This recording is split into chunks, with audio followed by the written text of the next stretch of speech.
KLTV soundcheck. KLTV soundcheck.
Good morning. Welcome to the Tuesday meeting of the BOCC. Well, if you want to join me for the Pledge of Allegiance, we'll start there. Pledge allegiance to the flag of the United States of America and to the republic for which it stands, one nation, under God, indivisible, with liberty and justice for all.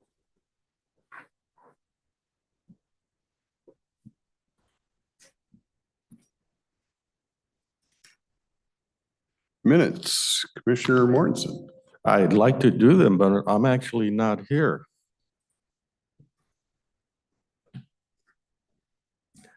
I will be here in a moment. Thank you. Mr. Chairman, I have had an opportunity to review the minutes of our last week's meetings, and they appear to be in order. I would move that we approve them as submitted by staff. Okay. We got a motion to approve. Questions, comments, corrections on the minutes? Okay, seeing none, call for a vote. Those in favor? Aye. Aye. Aye. Thank you. Run through consent agenda. Under agreements, contracts, bid awards, items 1 through 12. They're all memorandum of understandings, and it has to do with ARPA funds, American Rescue Plan Act funds. So we had to have a memorandum of understanding in place for the projects that were approved under this thing. So that's 1 through 12 on agreements. Number 13 is a change order, number 2 with Lakeside Industry on the 2024 payment overlay. This was an addition for some of the areas that we experienced some heavier rutting to put additional overlay down, and it's a $9,000 adjustment is what the change order is. Correspondence. This will make Mr. Hill happy. We got a letter to Brian Ebola, reappointing him to the Solid Waste Advisory Committee. And we have a letter to Eric Halverson, appointing him to the Solid Waste Advisory Committee for the City of Longview. They're both 2-year terms. They both expire at the end of March 2026. And vouchers this past week in the amount of $2,505,703.33. And that's consent agenda. Anybody has any questions? So, Mr. Chairman, I wanted to point out that Mr. Evola has been appointed to represent the waste management industry. So he actually works for Waste Control or Waste Connections, the parent company of Waste Control. And they've had that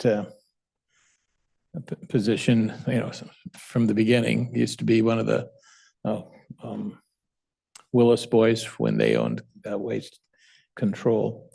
The story about the ARPA plan, that was an effort to help with declining revenues on the part of local governments. And there were 2 categories. I hope I don't mess it up, but Susan's here. She can probably correct me.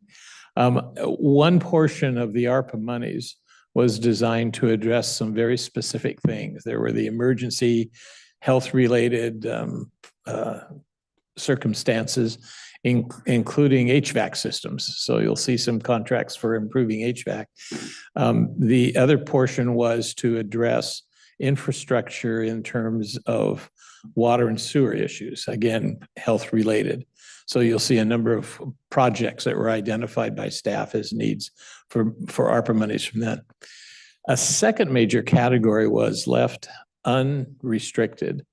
And only with the federal government would this kind of a situation happen.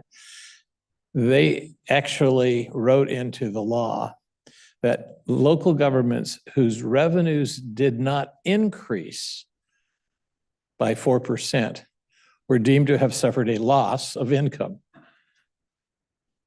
And so we got a whole bunch of other money that could be used without restrictions to do whatever needed to be done in the terms of us.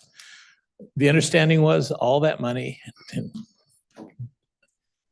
based on which program you're looking at, Cowlitz County got well over $50 million through ARPA. Not all to Cowlitz County, but a lot of local governments. And the understanding was it had to be assigned by the end of this year. And so we've been assigning it all, our share all along. And that gives the entities 2 years to actually spend the money. So there's another deadline coming up, 2026. So those dates are very important.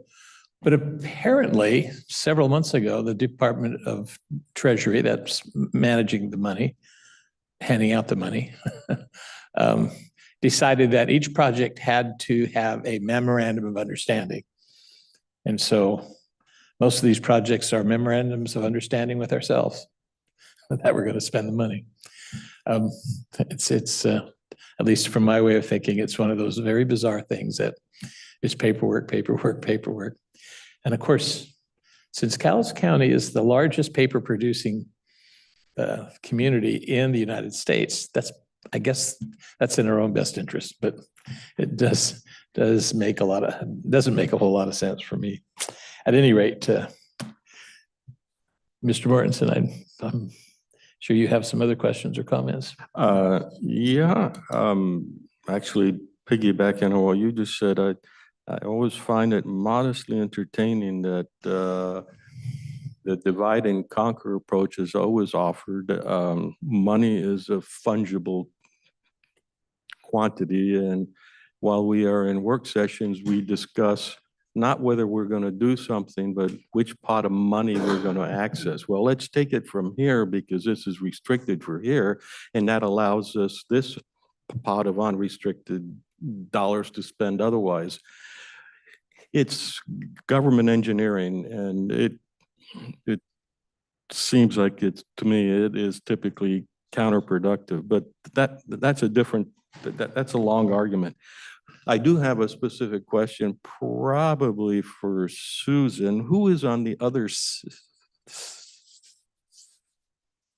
of this MOU? So with whom are we MOUing?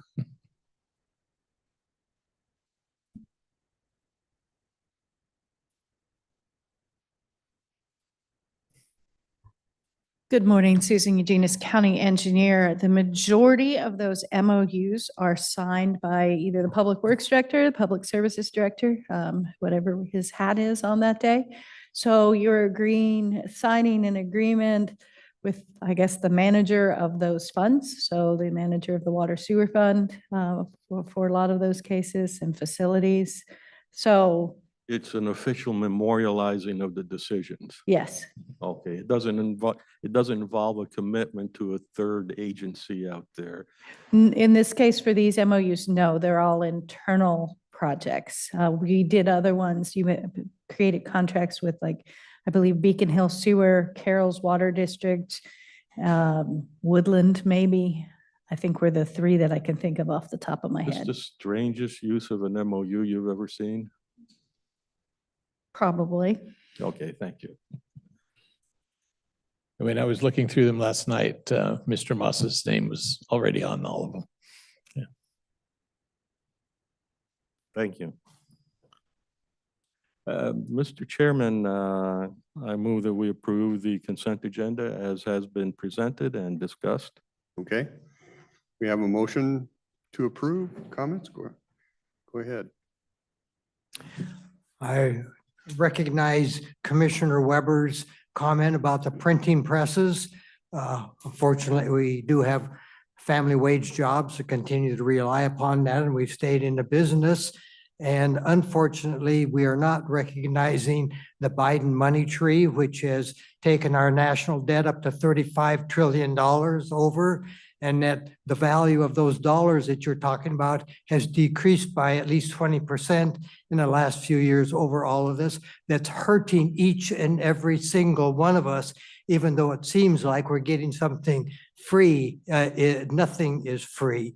And so I'm I hope we all feel the pain equally because it is a pain on all of us.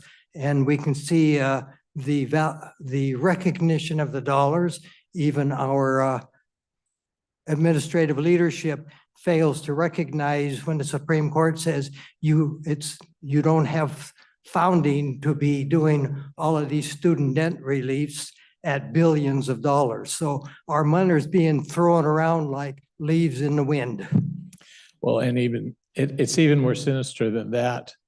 It's not our money that's being thrown around, it's our grandchildren's money. They're the ones that are gonna be paying the debt. And We're allowing it. and we're allowing it. But just as a point of order, we're still on the consent agenda, Yeah. not the general comments. Anyhow, That was the money we were talking about. Mhm. We're spending, yeah, right, understood. not free. Go ahead. Good morning, Mr. Chairman.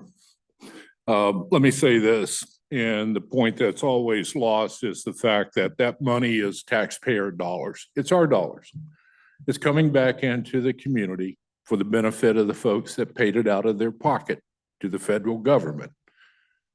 The fact of the matter is, you folks have wisely spent that money, that taxpayer dollar coming back into our community to do good works. Thank you for spending it wisely. And it is a return to us, and we shouldn't forget that. In fact, I'd rather that money be spent here than in some other state or other community. But thank you for your wise distribution of those funds.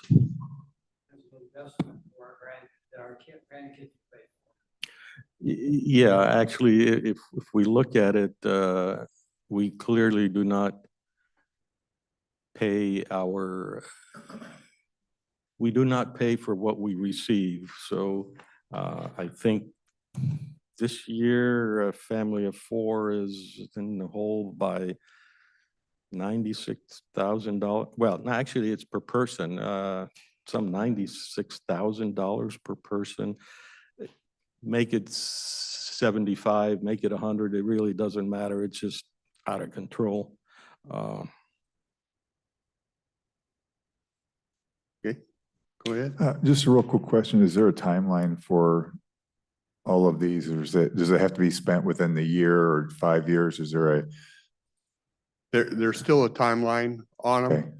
And I don't know that I have the exact date for those into So 26. so these memorandums of understanding need to be done by the end of this year.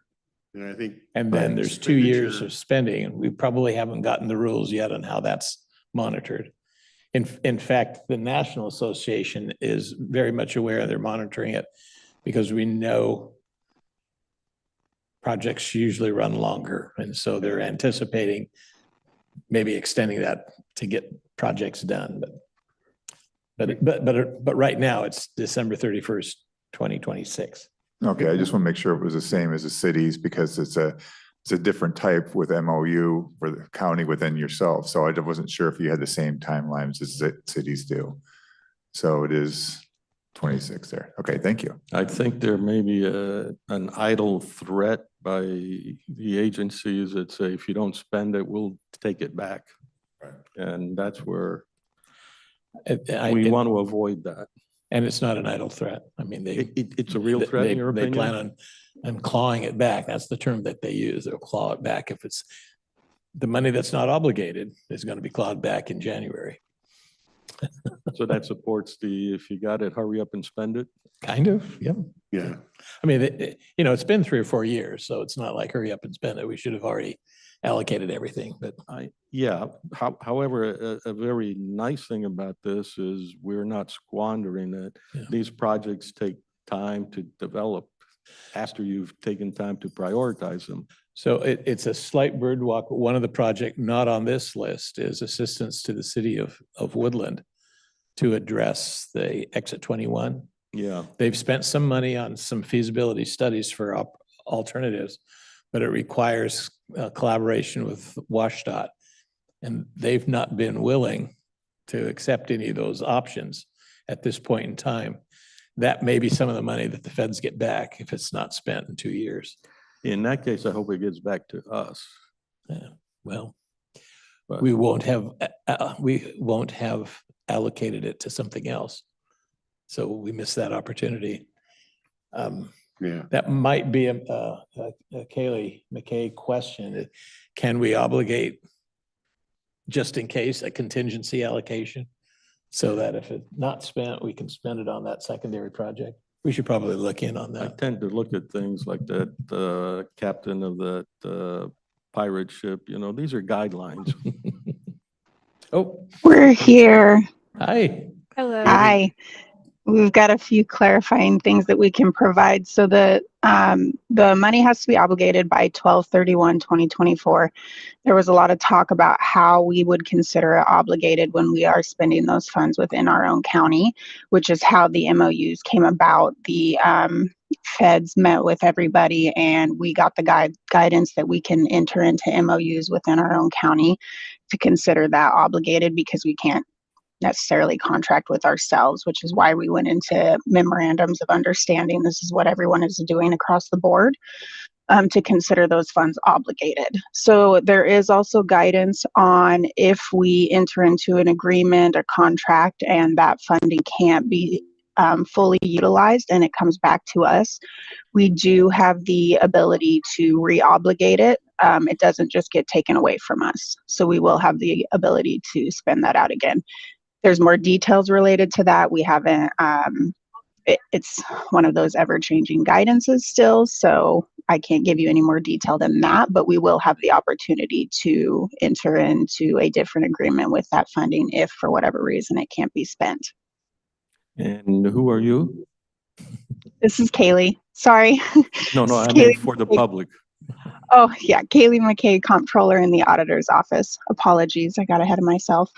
Thank you. No, that's good. I like that enthusiasm. Yeah. Yeah. Thank you.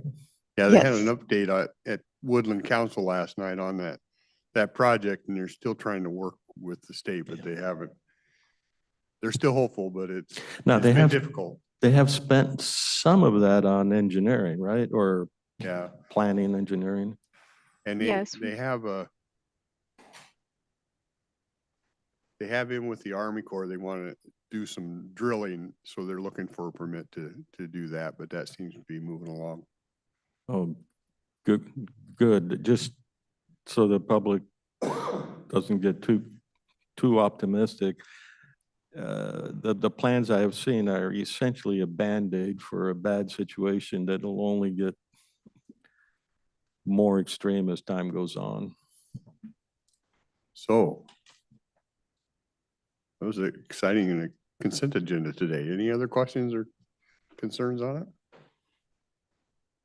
Okay, we have a motion on, and seeing none, I'll call for a vote. Those in favor? Aye. Hi. Aye. One motion item today is Susan's show.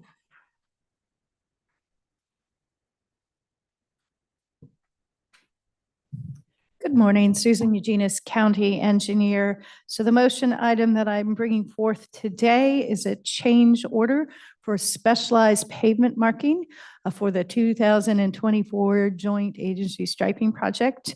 The county, because of the cost of striping, went through our roadways this year and eliminated some of our roads to get annual striping, some of our local streets. And when we did that, we overlooked and accidentally excluded some roadways that we feel should be striped. These include roads like Cool Road, Shirley Gordon, and so we added those back into the contract. The contractor was willing to do them at the unit price bid because we did them along with the roads we were already doing. So the change order amount is $58,500. That brings our contract amount up to $776,957.50. And is a portion of this money part of a grant from Federal Highway Safety? Not this This time? is all local dollars.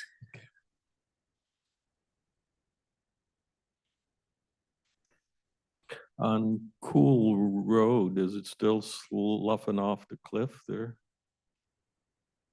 no more than it was last year. Cool Road is one of the roads we watch. It does not have a landslide right now that is making driving conditions hazardous, but Cool Road is one of the ones we On Cool watch. Road, there's a landslide. I haven't been up there in a while. There is one spot in, it's at an intersection where there's some strange cracking that we always watch every winter. But there is not one that we're actively going to be repairing in the future. We just have some hot spots on there we watch. Same with Kalama River Road and some of our other roads that have a tendency to slide lane. We have other roads that we just watch. Just out of curiosity, just above or just below where Mount Pleasant and Cool Road come together in a very awkward intersection, going down Cool Road from there is a very steep section, and they do get ice and snow there. Do we have reported accidents on that slope? I think you always worked hard to keep it clear, but We do work hard to keep it clear. I don't know off the top of my head. I could certainly have our accidents Oh, reports just- checked. just curious. It's not a spot that I can think of off the top of my head. We do have internal cameras on a couple intersections where we can check to see if there's snow and ice on the road, and it shows us what the temperature is. And actually that intersection, that location is one of the ones we watch. Where Mount Pleasant and Cool come in? Yes. Very nice. All right. We have them, there's one there, there's one on headquarters. I'm trying to think of the one on the west side. We have them in numerous locations and at different elevations to give us a good indicator. So when the road supervisors wake up at 3:30, 4 o'clock in the morning, they can make the decision. They can pull those cameras up and say, ooh, we've got snow here. It's dry over here. So we have a good idea how many crews we need to be calling in. I like that. Is it recorded or it's just No, just the measurement? It's just a measurement. Thank you.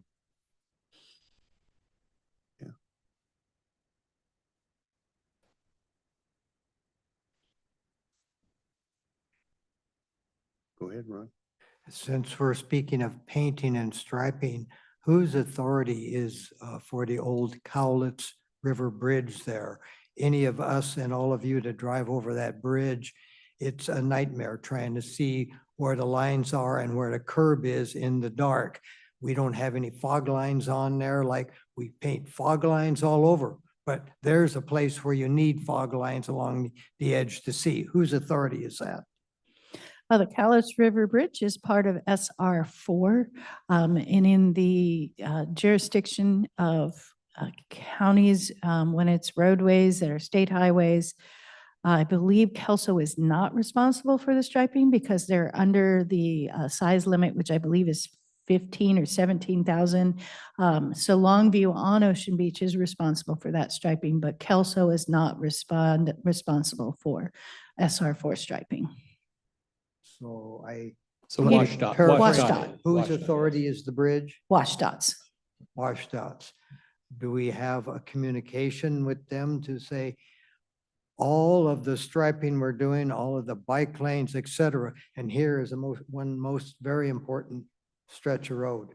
So do you have communications with WashDOT to say, hey, here's a priority?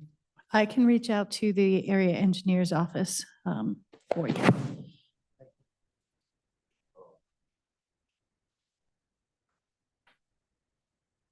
Any other questions?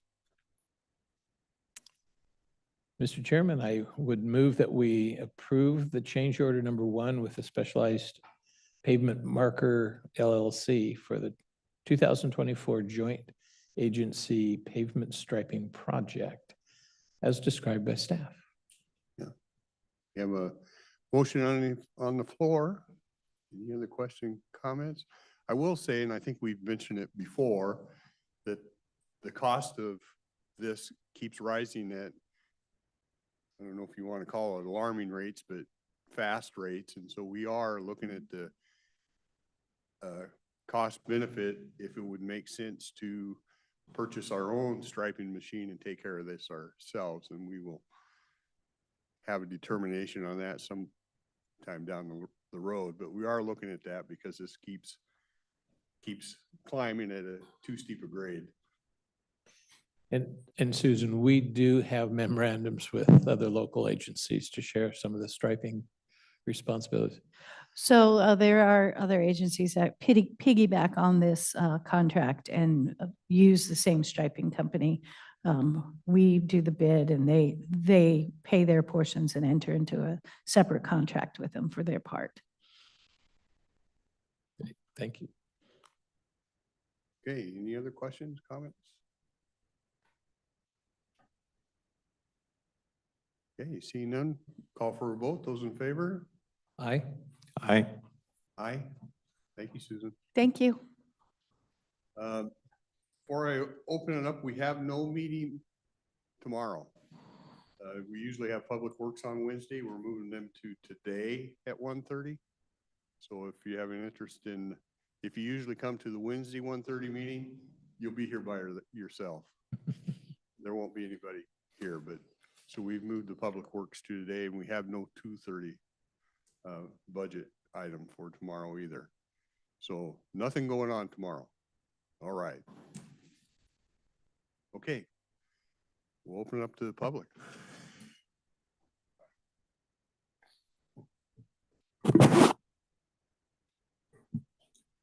Good morning, Mr. Chairman and Board. My name is Jim Hill. I reside at 1100 North 22nd Avenue, Kelso, Washington. First of all, I want to apologize to this board. I am assuming that you all had an opportunity over your breakfast coffee to read today's daily news article regarding our discussion on the landfill, its future rates, makeup of the SWAC board, et cetera. It was pointed out that I used the word farce as to the efforts of this board to fill the positions that are vacant on SWAC. I apologize. I should have used a more circumspect phraseology, which was would have been, in my opinion, it was less than adequate. But it is a sincere apology if I did in fact use that word, alluding to your efforts as being farcical. So please accept my apology. And we'll go forward from there. The best news I've had is that we've had two positions which you folks are under consideration for filling. One from the industry itself, waste industry itself, which I think is most critical. What wasn't addressed was a small city representative on the board. And I would recommend again that this board take into consideration appointing someone from the city of Castle Rock. If you can't come to a definitive conclusion on another representative, either the previous representative or their currently requested appointment person, I think that Castle Rock is a logical and maybe even important representative to have on SWAC. Then I want to address a statement that was printed now in the public domain in the daily news. And that is that cities, in order to receive revenues from the profits of the landfill operation, should invest in its operational cost. Cities are made up of people. It's not the government. It's the folks that reside in our cities, that are our cities. Those folks pay for the operation of that landfill. I think it's a fair and equitable amount at present, but they pay. And hence, it's not the government of the city requesting an equitable share of those profits. It's the folks that live in our cities. And that seems to be the point that's lost in that discussion. So as you consider the landfill, if you in fact are going to consider its future at all, two things are critical. First of all, the residents of the communities pay for the operation of that landfill. They also have assumed the debt liability of that landfill and have said, we're willing to pay for it long-term. It's an essential service. I consider it an asset of the people of this county. Certainly, you folks can have your opinion as to how it operates. Business, service, essential service. The fact of the matter is, we need a bigger discussion, and I would encourage you to fill the SWAC vacancies so that we can talk about it at SWAC, make our best recommendations to you as to its future, how it's operated, and even expand that discussion with the communities on revenue sharing. And I know that's a point of contention and within the board, but the fact of the matter is, who does that landfill serve? Industries and the citizens. And it's something that I think that we ought to get together, the communities in the county and you folks, and let's have an open and free debate, free of previous position, but a willingness to talk about. I think it's important. So do I hear in your request a willingness to follow the pattern that the Three Rivers Wastewater Treatment Authority followed, and having the cities as well as the county all guarantee the bond payments? I think so. I believe that. Because you're the first city official who said, yes, you're willing to guarantee your local property taxes to support the bill, to support the bonds. I honestly, on a personal level, and as an elected official, believe that's the appropriate course. The fact of the matter is, we have to look at that landfill just as we look at water, just as we look at water waste, how we handle the byproduct of civilization, folks living.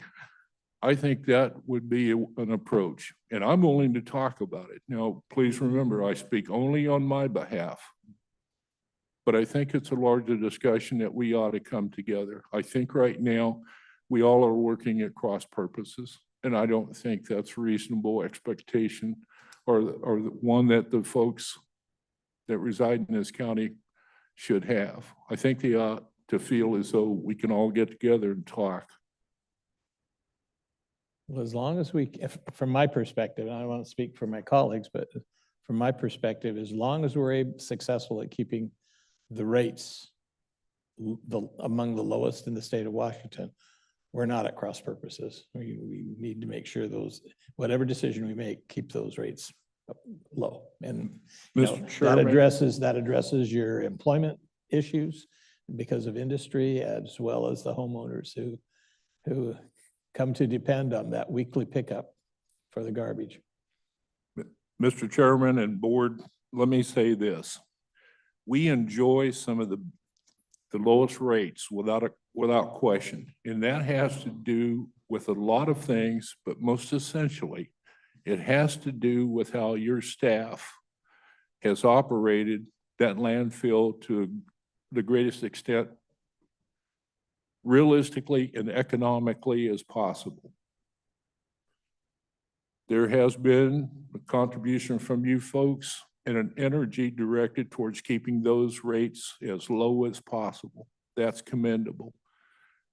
But the fact of the matter is, the greater discussion needs to be what happens after today and going forward. And that's a larger, and forgive me, I thought it was off, gentlemen.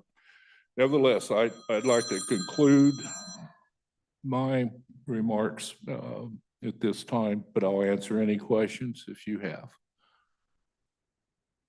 Seeing none, adjourned, I'm sorry. Thank you.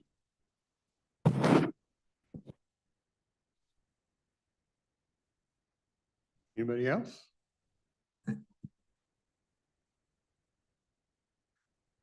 Okay. I'm not seeing anything. So thanks for participating. We will adjourn. Thank you.